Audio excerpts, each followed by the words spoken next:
નર્મદાના રાજપીપળામાં petrol pump પર લાઈન લાગી છે। રાજપીપળા શહેરમાં તમામ પંપ પર લાઈનો જોવા મળી રહી છે।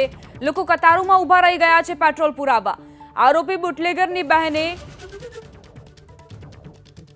માફ કરશો, રાજપીપળામાં પેટ્રોલ પંપ પર વાહનોની લાંબી લાઈનો જોવા મળી રહી છે।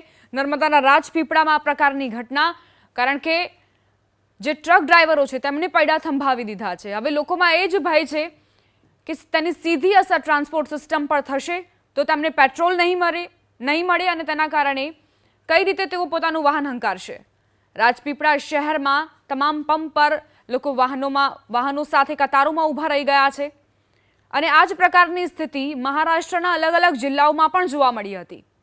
જો કે પેટ્રોલ પંપ પર હજુ જે સંચાલકો છે તે કહી રહ્યા છે કે આ પ્રકારની કોઈ જ વિપરીત પરિસ્થિતિ નથી સર્જાઈ અને અમારી પાસે પૂરતો પુરવઠો છે।